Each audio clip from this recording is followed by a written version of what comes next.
Ciao ragazzi e benvenuti sul canale.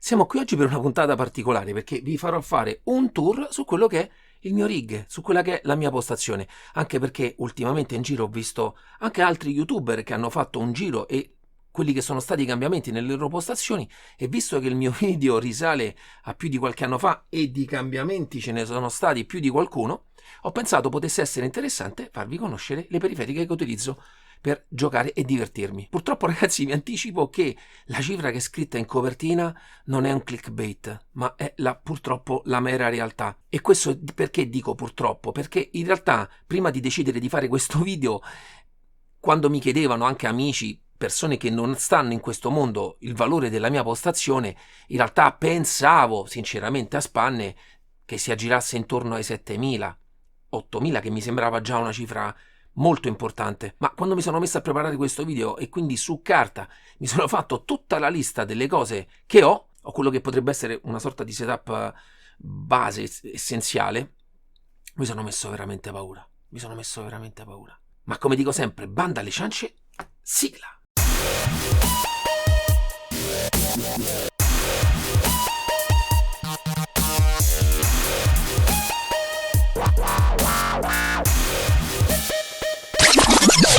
Ciao ragazzi, piccolo disclaimer, vorrei ricominciare la rubrica Le vostre postazioni e proprio con la mia volevo iniziare a far conoscere un pochino quelli che possono essere diversi setup. Naturalmente per quanto riguarda il mio partiamo da un livello molto alto, ma mi piacerebbe far conoscere tutte le diverse possibilità che possiamo avere per crearci un buon setup per il sim racing. E quindi sarei molto contento se sotto qui nei commenti mi scriveste la vostra configurazione, in modo che io possa visionarla e scegliere qualcuno di voi per inserirlo all'interno della nuova rubrica. Ci vediamo nel video. Ciao ragazzi, benvenuti a questo nuovo video. Innanzitutto approfitto, prima di parlarvi di quelle che sono tutte le mie periferiche, di farvi vedere qual è la posizione di guida che nel tempo ho scelto, quella più comoda secondo le mie esigenze, perché è un aspetto che so che a molti interessa. Molte persone, è capitato nell'arco dei miei video, mi hanno chiesto e voglio farvi vedere qual è la mia idea di impostazione corretta. E mi vado a sedere, eccoci qua, e questa è la mia posizione. Le braccia abbastanza piegate, come vedete. In realtà utilizzo lo schienale leggermente più reclinato verso dietro rispetto a una posizione GT classica, ma questo solamente perché personalmente con una posizione troppo eretta mi fa male dopo un po' la schiena. Una posizione leggermente più appoggiata mi fa stare un po' meglio in sessioni un pochino più lunghe. E in questo caso, come vedete, questa è la posizione del mio braccio. In alcuni momenti del mio percorso l'ho anche avvicinato ancora un altro po', e questo un pochino potrebbe dipendere dalle vostre esigenze. Ma la cosa importante è che quando girate a 180 gradi controllate che le spalle non si stacchino dal sedile. Quello è indice insomma di una posizione corretta. In realtà se vedete il mio polso, in realtà molti appoggiano anche il polso, ma dipende anche il volante con cui fate questi controlli. Approfitto e vi faccio vedere anche la differenza montando un volante da GT. Così magari vi rendete più conto, anche chi ha un volante rotondo, qual è la posizione. In realtà questo è anche tagliato nella parte sopra, vedete come mi sta. E anche in questo caso, come vedete, riesco ad avere una posizione abbastanza raccolta. Rimonto il volante formula, perché magari sono più visibili anche gli altri gadget, per farvi vedere sempre il posizionamento che ho scelto per altre componenti della mia postazione. Innanzitutto la parte del cambio sequenziale e del freno a mano.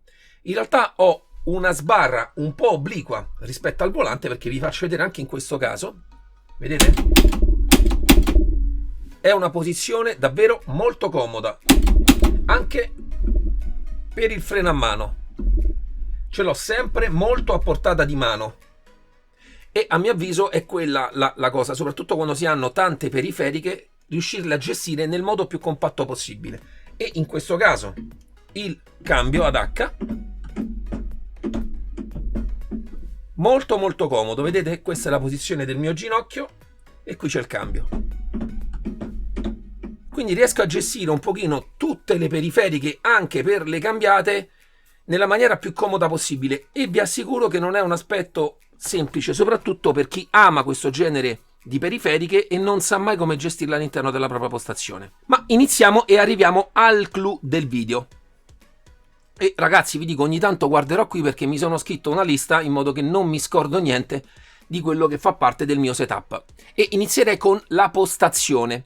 Io ho una postazione in profilati, in realtà autocostruita, e l'ho costruita quando in realtà in Italia neanche si parlava di postazioni in profilati, anzi avevo molti detrattori che magari facevano postazioni in altro tipo, che pensavano non fosse il futuro. Io invece già ne vedevo le potenzialità e il futuro. Infatti oggettivamente in questi anni sono esplose e ognuno di noi ormai ha la propria postazione. Naturalmente quando l'ho fatta io non esistevano tutti questi negozi che ci sono oggi per farsela. Personalmente anche oggi, se decidessi di rifarmela, propenderei sempre nel fatto di progettarmela da solo, e ho fatto alcune modifiche atte proprio alla mia situazione, cioè un pochino più compatta nella parte centrale, perché la maggior parte sono da 60 cm, la mia è da 50 cm nei tasselli interni, per renderla molto molto compatta a me. In più anche all'epoca costruì un sistema per appoggiare il PC dietro che in realtà va a irrigidire tantissimo quella che è la robustezza totale di tutto il progetto. Infatti a me mi capita di vedere anche postazioni molto costose che quando vado a muovere in avanti e indietro il volante un pochino flettono secondo quella che è la mia esperienza, ma proprio perché non hanno una struttura dietro e si reggono solamente sui pilastri laterali. E quindi ragazzi, sviluppati in altezza, per forza c'è un pochino di flessione rispetto alla mia, che nella parte alta ha un castelletto dove è appoggiato il PC e che ritocca nella parte della base, che rende praticamente il progetto inamovibile. Ho creato anche qua il braccio per la tastiera, che naturalmente può chiudersi, e io ce l'ho molto comoda in questa parte qua. La parte del mouse ce l'ho in questa parte qui, molto comoda, anche se devo lavorare tolgo la parte del volante e riesco a lavorare tranquillamente, e tutto montato nel modo a me più comodo possibile. E vi dico che anche questo aspetto qui l'ho cambiato miriadi di volte, però il fatto di aver progettato la postazione da solo, ho avuto sempre qualche pezzo in più e congiunzione in più per poterla modificare a mio piacimento. Per quanto riguarda il costo della postazione, io ho messo 650 euro. In realtà all'epoca avrei potuto spendere anche molto meno. In realtà oggi costerebbe molto di più. Arriviamo adesso al sedile, un track racer. Avevo prima un OMP preso in un mercatino rally, adesso ho il track racer che viene 299 euro più spedizione. Da aggiungere le staffe per poterlo inclinare, spostare eccetera, un'altra cinquantina d'euro. Arriviamo alla parte del PC. Io l'ho assemblato all'uscita della serie 30 di Nvidia, quindi poi a secondo del momento in cui uno può averlo comprato può aver speso più o meno. Io ho messo come valore intorno ai 2500 euro. Ho un i7 undicesima generazione, un RTX 3080, ho in realtà vari hard disk perché utilizzo un hard disk per il sistema operativo, un hard disk per i giochi e vari hard disk per registrare quando registro i video e tenermi i vari backup. 32 GB di RAM, anche in questo caso il prezzo potrebbe variare a seconda di uno quando l'ha comprato, perché ci sono stati periodi, poco dopo anche che l'ho comprato io, in cui una 3080 costava anche 1600 euro, 1700 euro. Soltanto quella. Anche in quel caso ci sono alcune componenti che ho pagato un pochino di più. Per esempio ho un alimentatore, un Seasonic serie Gold Prime, che in realtà ho pagato uno sproposito perché mi ricordo intorno ai 230 euro. Quindi alcune cose, purtroppo lì è stato un periodo un po' particolare, alcune cose sono state pagate di più, in realtà alcune cose costano di più oggi. Come valore, come vi ho detto, ho messo intorno ai 2500 euro. Da aggiungere il monitor. In realtà anche qui ho messo 600-700 euro, vi dico in realtà ne ho spesi molti di più, perché dopo poco che me l'ero comprato mia figlia me l'ha rotto e ne ho dovuto ricomprare un altro. Ma non ho speso cifre esagerate per il monitor, perché in realtà non lo utilizzo se non per lavorare, perché per giocare utilizzo sempre la realtà virtuale. E in realtà in questo caso ve lo metto già a budget, ve lo faccio vedere, ma chi mi segue lo conosce. Ho il Reverb G2 con cui mi trovo personalmente al momento benissimo. Naturalmente per ogni cosa ho la sua copertina, adesso ho tenuto tutto bello scoperto, ma tengo tutto ben riposto quando non gioco. Arriviamo adesso alla base. La base utilizzo un Syncube 2 Pro, personalmente è la miglior base sotto il profilo prestazionale, e non parlo soltanto di newtonmetri ma proprio di piacere di guida, a cui ho messo un valore di 1500 euro. In realtà comprese le spedizioni oggi costa un pochino di più. Come volanti, io ho messo due volanti perché in un setup base voglio comprendere un volante Formula e un volante GT. Per quanto riguarda il volante formula, ragazzi, è da poco che ce l'ho, ma diventerà il mio volante al momento preferito, è l'Asher F64 V3 e a breve uscirà anche la recensione. E per quanto riguarda invece i volanti GT, sinceramente uno tra i miei preferiti, l'avete visto già prima, è lo Sparco P310 di Cube Control. Questo perché proprio il P310 è uno dei form factor che più personalmente mi piace. Per quanto riguarda il volante Asher parliamo di 1099 euro più spedizione. Per quanto riguarda il volante di Cube Control mi sembra poco meno di 1000 euro. E come vedete già la cifra comincia a farsi abbastanza importante. Arriviamo adesso al cambio sequenziale. SIMAGIC SQ1. Per mio gusto personale tra i migliori che ho provato. Un po' rumoroso, ma il feedback che dona nella cambiata è molto particolare e personalmente a me piace tantissimo. Mi sembra che ci aggiriamo intorno ai 450 euro. Freno a mano MME, e in questo caso parliamo di intorno, compresa IVA, intorno ai 500 euro più spedizione. Per quanto riguarda il cambio ad H, ragazzi, per forza l'MME H Shifter. Vi dico, questo cambio ha anche il sequenziale, che mi piace tantissimo, però in realtà il posizionamento in questo punto non mi piace, volevo qualcosa di specifico che fosse vicino al volante. E quindi ho preferito montare tutte e due, anche se questo offre anche la possibilità di essere utilizzato in modo sequenziale. In questo caso, ragazzi, parliamo di una cifra importante perché superiamo i 900 euro. Passiamo adesso al Race Display. Questa è la versione di Epilab, in realtà questa è la versione nuova e stiamo intorno ai 199 euro, 200 euro più spedizione. Questo, quando capita anche che faccio dei video per avere le informazioni mentre gioco, è, ragazzi, ottimo. Passerei adesso a un altro pezzo forte della mia postazione. E ragazzi, vediamo. Anche qua ve la scoperchio, molti di voi già la conoscono, l'HPP JBV. Ragazzi, è ancora ad oggi la mia pedaliera preferita personalmente, è quella che utilizzo quando non faccio recensioni. Personalmente è uno dei prodotti con cui mi trovo meglio. A chi magari piace può andarsi a cercare nel canale la recensione, ma è una delle mie pedaliere veramente preferite. E in questo caso, ragazzi, parliamo di 2000 euro, perché tra prodotto, piccoli accessori, spese di spedizione e soprattutto la dogana quando vi arriverà, ragazzi, siamo intorno ai 2000 e si potrebbe anche sforare i 2000 euro. Naturalmente qui sotto ben visibile ho un poggia tacco con una personalizzazione di costa est che a mio avviso rende anche a livello visivo molto molto bello questo prodottino.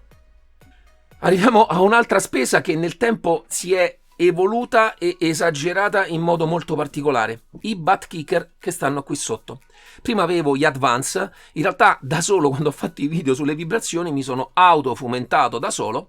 In realtà oggi ho 2 LFE, dal costo oggi di 450 euro l'uno, quindi parliamo di 900 euro di vibrazioni sotto al sedile. E un amplificatore, ho un T-Amp 1200, che costa intorno anche quello, intorno ai 400-450 euro. Ragazzi, molti diranno, è esagerato, esagerato. No, la motivazione per cui sono arrivato a questo prodotto è perché, personalmente, alcuni tipi di effetti mi piacciono molto corposi e il peso che ha il perno all'interno degli LFE è molto più grande rispetto a qualsiasi cosa. Quindi la vibrazione è molto più corposa, anche a parità di volume. In più questa cosa consente di tenere dei volumi molto molto bassi. Creando un setup ad hoc, quindi con i soliti distanziali, antivibrazioni e quindi tutto poggiato solamente su una staffa sotto il sedile, si riesce a avere anche un volume elevato senza praticamente sentire nulla. In più anche lì farò più avanti un video dedicato, perché ragazzi ci sono tante cose nel mondo della vibrazione di cui si può parlare, anche per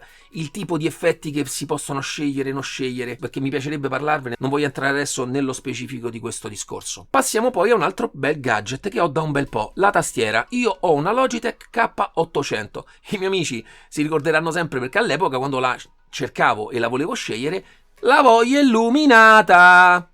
Come? La voglio illuminata.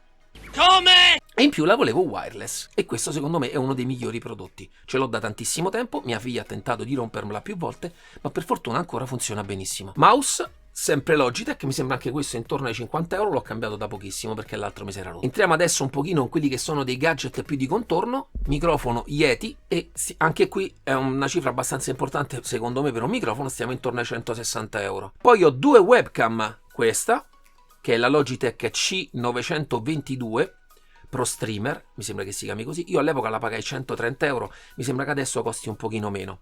E per la parte di webcam della pedaliera invece questa ancora la trovo ottima, perché anche l'illuminazione è una Razer Kiro e mi sembra che l'ho pagata intorno ai 100 euro. Come vi ho detto, gioco praticamente sempre in realtà virtuale con il mio Reverb e mi sembra, io ho la versione con i controller, siamo intorno ai 650 euro.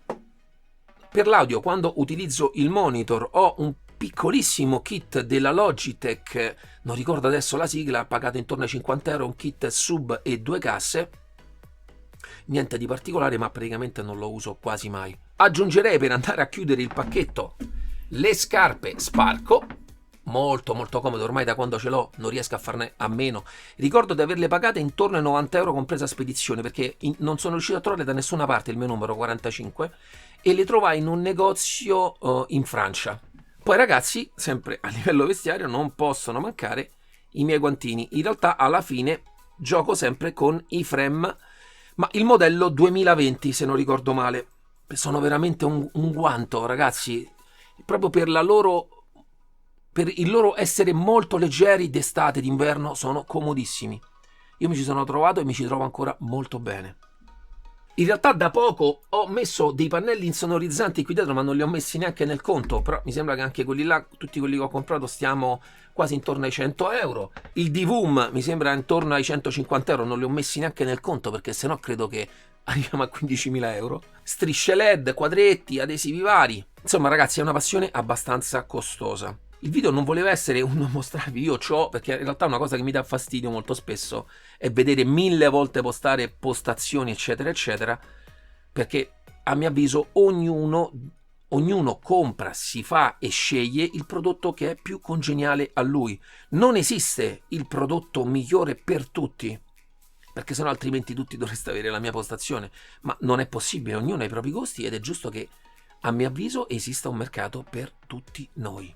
Quindi ragazzi, alla fine dei conti io sono arrivato, senza contare alcune cose, intorno ai 14.620 euro che, ragazzi, a me personalmente mi sembra la follia. Cioè se io domani mi svegliassi, non avessi niente e un mio amico mi direbbe guarda c'ho una postazione, ho visto, te la puoi fare uguale, spendi questa cifra, dico ma che sei matto?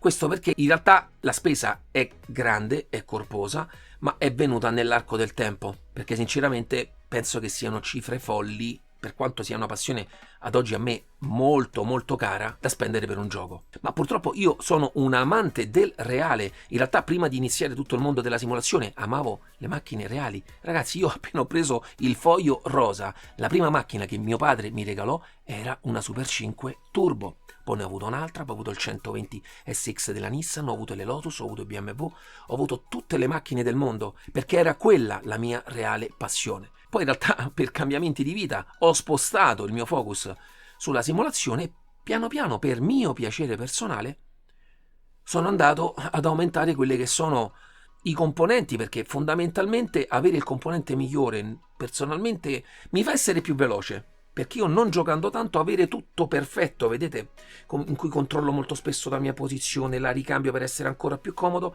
in realtà giocando poco mi fa sentire sempre a mio agio appena mi siedo. E anche varie persone che si sono succedute qui sulla mia postazione, tutte si sono trovate sempre molto bene, anche se non era la loro postazione. Questo perché ho curato tantissimo l'aspetto posizionale di tutto. A mio avviso uno degli aspetti più importanti.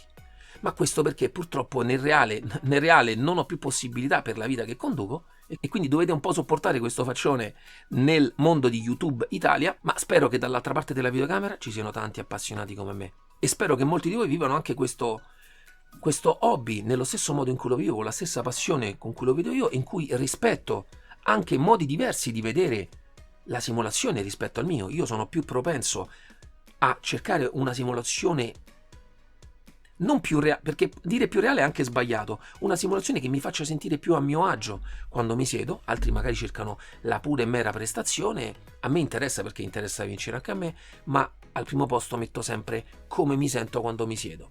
Ragazzi, spero che il tour della mia postazione vi sia piaciuto e ci vediamo al prossimo